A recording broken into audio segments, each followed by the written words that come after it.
Hey, what's happening, everybody? It is Ask Jesse Answer time. We're going to do things a little different today. I've seen other people have longer videos, and I know I usually answer two to try to keep it to 4 to 5 minutes. We have 5 really good questions, and I'm going to answer them all today.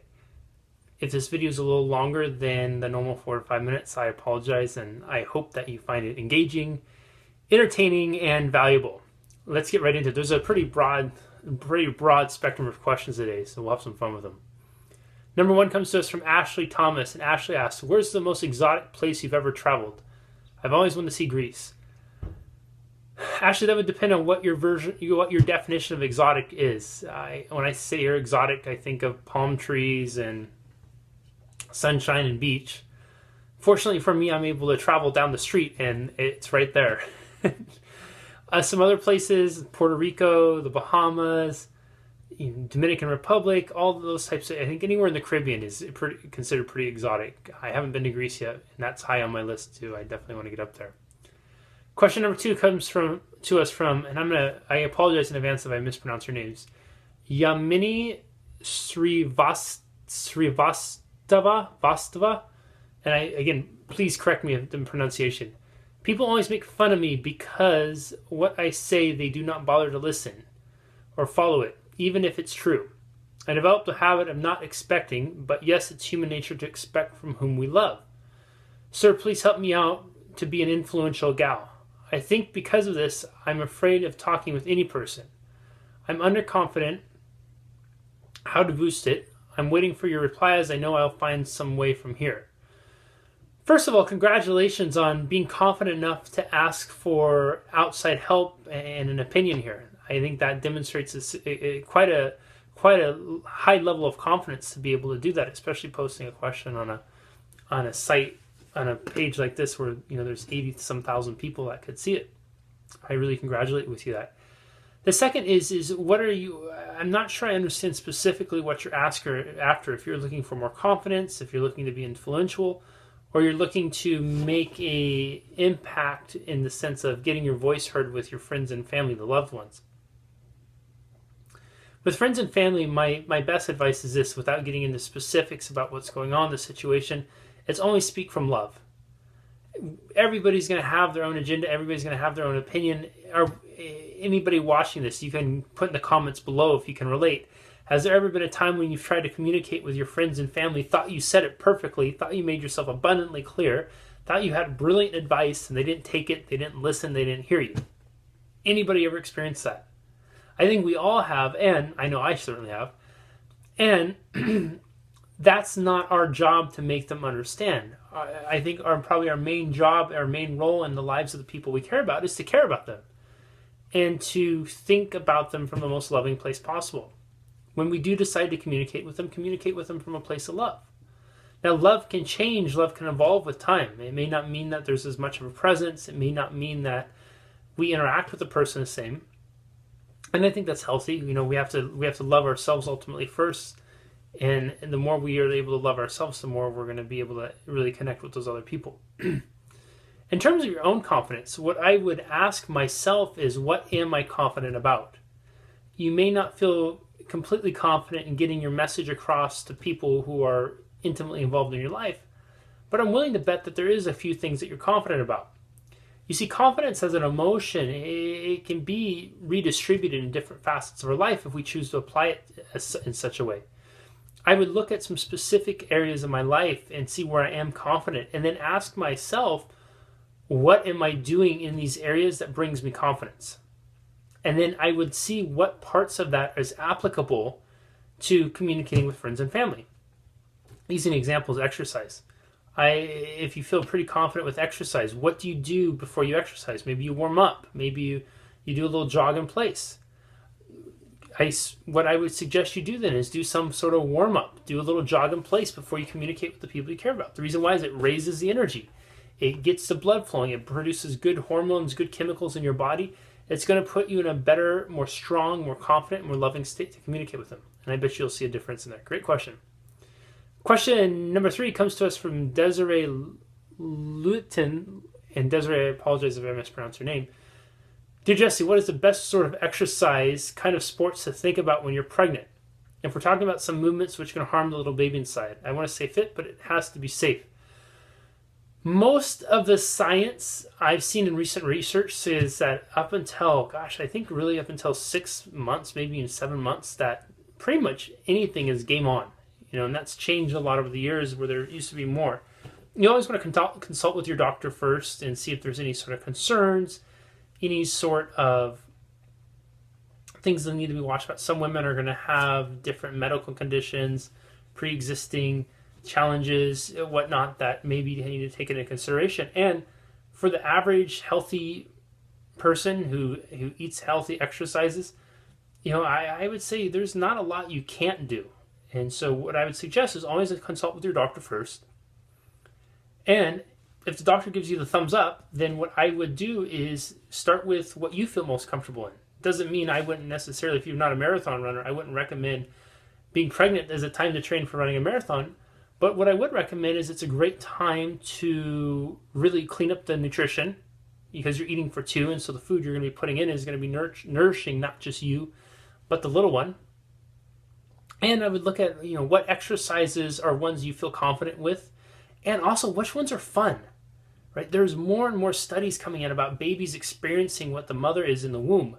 They're picking up on the energy. So if you're going to be doing things like exercise, make it fun.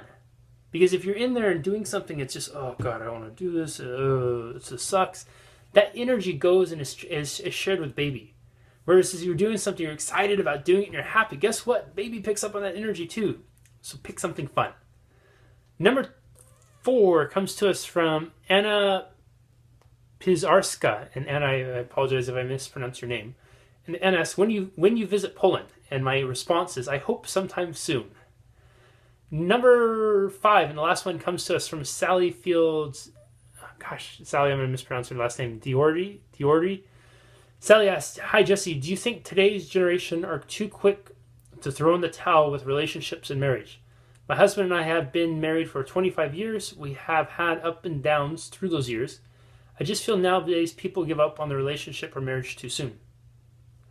Sally, that's a great question, and I appreciate you asking this one, because I would say that's a debatable topic, and the reason it is because it's going to depend on who you ask. It's going to depend on who you ask. I'm very fortunate enough in my work that I get to work with lots of couples, lots of people in relationships, wanting to be in relationships, getting out of relationships, going into relationships. And I'm very fortunate that I get to see a pretty broad spectrum of it, and I definitely met people who gave up too soon, in my opinion, that they could have made it work if they wanted to. I've definitely made people who held on too long, in my opinion, meaning that they probably should have severed ties beforehand. I have met people who have stayed together for all the wrong reasons, in my opinion. And the main thing that kept them together is because they felt this obligation to stay together. I've met people who have separated for all the wrong reasons, in my opinion. And they separated because, that's what they felt like they should do. And again, this comes back, it really depends on who you ask, right? It's society, the world has changed a lot in the last, 10, 20 years. And part of what's changed in that is we're in a time now where there's a real big women's empowerment, and women get to do stuff, right? It's not just this traditional, where it was once upon a time where women were just supposed to be baby makers and baby raisers. Now it's okay for a woman to have it all, meaning she can have the family, she can have the career, she can have all these different types of things. And I think, quite frankly, what that's led to for a lot of women is they've raised their standards, right? They've elevated their standards where it's no longer acceptable for them to just have a guy who goes to work and comes home with a paycheck. Now, that may have been how it was okay for a few years ago, because that was the gender expectation, right? Woman stays home with kids, guy goes out, makes money, comes back. And I apologize if I'm using a man-woman relationship here. This is not any way to segment out men, women relationship. I'm just using this as an example when talking about gender roles. And so please know, I believe in love. Okay, just to put that out there. Love is love for me. And I'm using this as an example. And so what I've seen with that is, I think with women now, they have new standards for what they want in relationships.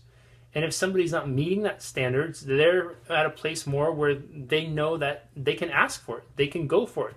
that there's opportunities out there for them, and they don't have to just settle. And I also see that with men too. For men, if they find themselves in a relationship where the person just wants to be taken care of and that's it, and they don't want to just take care of somebody, they want to have somebody who's a partner, who's a go-getter, who wants to go out and do things, who wants to work, who wants to do all those types of things. I think that becomes something that men are starting to find more and more attractive. So I think the generation now, what happening in the modern times is that there's a lot more opportunities out there. The structure of our society, our global society for the most part, has changed. I think that you're going to continue to see people going through different patterns of relationships. I think a lot of people too, it takes a few different relationships for them to really get clear on what it is they want. Sometimes people struggle with, do I do career? Do I do relationship? How do I create the balance? So there's a lot of things going on with that. And what I would suggest to you and encourage to you, Sally, is celebrate the fact that you and your husband have made it 25 years. That you have been able to work through the ups and downs, because a lot of people can't. A lot of people give up. And that's beautiful. That's beautiful. You've done it, and take the energy of, instead of, take the energy that you give to, should they have stayed together, should they have tried harder, they give up too easily, and throw it into and immerse yourself into the love you two share and the love you have for your husband and the quality of relationship that you want to build. Because energy going out towards others is energy that's not available for you. Take that energy you're sending out and thinking about what other people are doing and put it into you, and really apply it to making the next 25 years even more amazing, more memorable, and more loving and more love-filled than the first 25. All right? That's all I got for today. I hope you all found value of this. Did you like it with me doing the full spectrum of questions and going through them all, a little longer video? Or do you prefer the shorter videos where I'm just taking one or two questions? Let me know in the comments below. I always appreciate reading your feedback from this, and I appreciate you all who take the time to like, share, and comment on the video, because it does help others learn about it, and maybe they can find value from something I had to offer today. All right? I will see you all next week. I always put the Ask Jesse posts every Friday at 9 a.m. Pacific time, and then I will answer them Mondays at around this time. Okay? Take care, everybody, and have an awesome week. Bye-bye.